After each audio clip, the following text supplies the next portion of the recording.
రాముడిలాగా మనం జీవించాలి అన్నటువంటి ఆలోచన ప్రజల్లోకి తీసుకువెళ్ళడమే వాళ్ళ డ్యూటీ అట. ఇంకొక పని లేదు వాళ్ళకి. ఇలా చేస్తూ ప్రజలందరినీ రామాయణం చదివించి రామభక్తులుగా మారుస్తూ రామనామం యొక్క గొప్పతనాన్ని, రాముని యొక్క గొప్పతనాన్ని చెబుతూ జీవనాన్ని కొనసాగిస్తూ ఉంటే ఈలోపు విభాండకుడు అనేటువంటి ఒక ఋషి ఈయన గూర్చి తెలుసుకొని ఈయన ఎవరో రామాయణాన్ని ప్రచారం చేస్తున్నారట. సరే ఆయన దగ్గరకు ఒకసారి వెళదాము, ఏం చేస్తున్నాడో తెలుసుకుందాము, అసలు ఈ పనులన్నీ ఎందుకు చేస్తున్నాడని తెలుసుకుందామన్న ఆలోచన వచ్చిందట. సహజంగా నా మీద ఒక ప్రశ్న వస్తుంది ప్రతి గ్రామంలోనూ కొత్తగా వచ్చేటప్పుడు, ఈయనకి ఏ పని, ఎందుకు ఇలా తిరుగుతాడు, ఏం లేకపోతే తిరుగుతున్నాడు అని ఒక ప్రశ్న మొదట్లో వస్తుంది. అలాగా ఈ సుమతి అనే రాజు ఎందుకు ఇలా చేస్తున్నాడు, ఈయన ఎవరు, ఈయన సంగతి ఏంటి తెలుసుకుందామని విభాండకుడు అనేటువంటి ఒక ఋషికి అనిపించి, ఆయన మహాభక్తుడు. విభాండకుడు ఎవడు అంటే ఋష్యశృంగుడి తండ్రి. ఋష్యశృంగుడు ఎవరు అంటే రాముడికి రామాయణంలో బావగారు అవుతారు. రామచంద్రుడు పుట్టడానికి పుత్రకామేష్టి యాగాన్ని జరిపించినటువంటి మహనీయుడు ఋష్యశృంగుడు. ఆయన తండ్రి విభాండకుడు. ఆయన వస్తాడనమాట.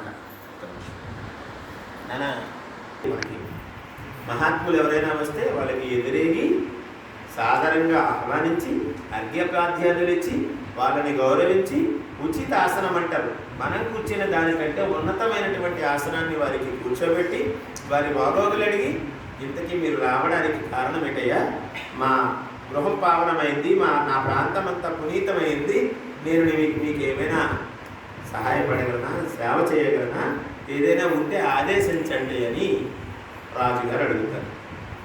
అడిగితే ఆయన అంటాడు విభాండకుడు, సుమతి అంటే రాజుగారి పేరు, ఆడపిల్ల కాదు, రాజుగారి పేరు సుమతి, భార్య పేరు సత్యవతి. సుమతి, అసలు నువ్వు ఈ రామాయణాన్ని ఎందుకు ఇలా చెప్పుకు తిరుగుతున్నావు, ప్రచారం చేస్తున్నావు, నాకు తెలుసుకోవాలని ఉంది అని అడుగుతాడు. అప్పుడు ఆయన చెబుతాడట, నేను గత జన్మలో ఒక రాక్షసుడిని, నా పేరు వాలిని అనే ఒక రాక్షసుడు. అడవులలో తిరుగుతూ దొరికిన పక్షుల్ని, దొరికిన జంతువుల్ని, దొరికిన మనుషుల్ని అలాగా చంపుకుంటూ తింటూ అలాగా తిరిగేవాడిని. ఇలాగ కొంతకాలానికి ఒక అడవంతా ఖాళీ అయిపోయింది. ఆ పక్కడవికి వెళ్ళారు. అక్కడికి కూడా వెళ్ళిన తర్వాత అక్కడ వశిష్ఠుల వారు తన శిష్యులతో కలిసి వాళ్ళు చాతుర్మాస్య వ్రతం మీద చేస్తున్నారు. చెబుతూ మధ్యలో మహాత్ముల దగ్గర ఉంటే లాభం ఏంటంటే, సాంసారికంగా ఎన్ని విషయాలు మాట్లాడినా ఏదో ఒకసారి ఖచ్చితంగా భగవంతుని గురించి మాట్లాడతారు మహాత్ములు. అలా శిష్యులకి ఏదో బాధ చేస్తూ ఉన్నారండి. అలాగే నేను వెళుతూ ఎప్పుడైతే ఇలాగా ఈ రామనామం కోసం చెబుతూ, రాముని కోసం చెబుతూ ఉన్నారో, నేను రాక్షసుడిని, ఇప్పుడు కుక్కలు ₹1,00,00,000 పెట్టుకోనొచ్చు కానీ మనం గోవుల్లోకి తీసుకొని రాలేము, కుక్కే. మరి రాక్షసుడు ఈయన రూపం అక్కడికి వెళ్ళడానికి అర్హత లేదు కాబట్టి, యోగ్యత లేదు. అందుకే ఇందాక మనం అనుకున్నాం, మనుష్యత్వం, ముముక్షత్వం, మహాపురుష సంశ్రయ, మనిషిగా పుట్టడం అన్నది కూడా ఒక వరమే. ఈయన రాక్షసుడు కాబట్టి నేను అక్కడికి పోలేను గనక వాళ్ళు తిని పడేసిన ఎంగిలి విస్తర్లన్నీ పోది చేసుకొని నేను కాలం గడుపుతూ, వాళ్ళు ఏదో మంచి విషయాలు చెబుతున్నారు కాబట్టి నేను వాళ్ళకి దూరంగా కాస్త చిన్న నివాసం కోసం చిన్న గూడు వేసుకొని అక్కడ ఉంటూ వాళ్ళకి కనిపించకుండా రహస్యంగా వాళ్ళు చెప్పుకునేవన్నీ వింటూ ఉన్నానండి. ఈలోపు కొంతకాలానికి ఒక అమ్మగారు వచ్చారు మా అడవిలోకి. నేనున్న చోటుకు వచ్చారు. నేనేదో వండుకున్నది, నాకు ఆకలేస్తాను, చాలా కాలమైంది తినలేదని చెప్పేసి ఆవిడంటే, నేను తిన్నదానిలో నేను ఎందుకు ఇవ్వగలిగానంటే నేనున్నది మహాత్ముల పక్కన కదా, ఆ బుద్ధి నాకు వంట పెట్టి నేను దాంట్లో ఆ అమ్మగారి కొంచెం ఇచ్చాము.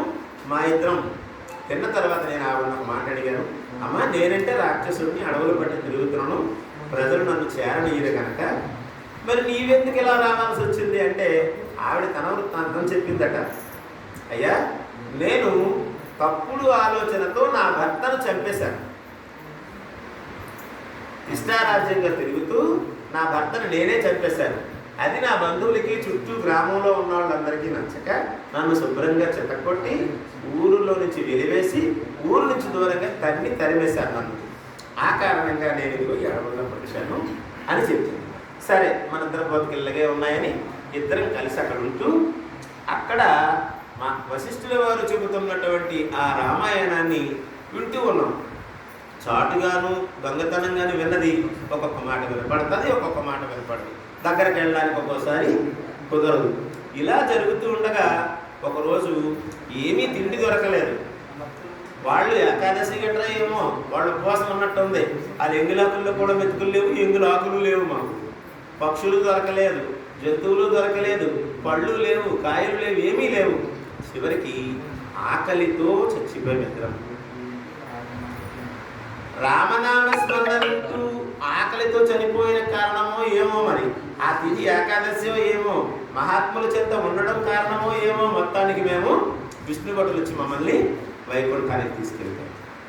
మా ఇద్దరిని తీసుకెళ్ళి ఈ నామస్మరణ తాలూకా పుణ్యం ఏదైతే ఉందో, ఈ రామకథ యొక్క పుణ్యం ఏదైతే ఉందో, అది ఎంతవరకు ఉందో అంతవరకు మమ్మల్ని స్వర్గంలోన బ్రహ్మలోకంలోన ఇలా తిప్పి తిప్పి తిప్పి పుణ్యం తగ్గిన తర్వాత మమ్మల్ని ఇదిగో ఈ రాజ్యానికి రాజుగా నన్ను పంపించారు. ఈవిడ సత్యవతిగా పుట్టింది అని చెప్పి. అంటే అర్థం ఏంటి?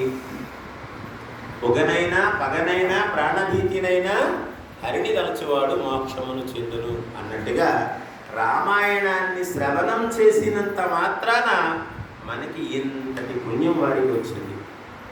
మరి రామాయణానికి నాయకుడు, మనందరికీ మార్గదర్శి, పురుషోత్తముడు, ధర్మానికి ఒక స్వరూపమైనటువంటి రామచంద్రుడికి మనము ఒక కొత్త సంకల్పం అనేది మనందరం పెట్టుకుంటున్నాము.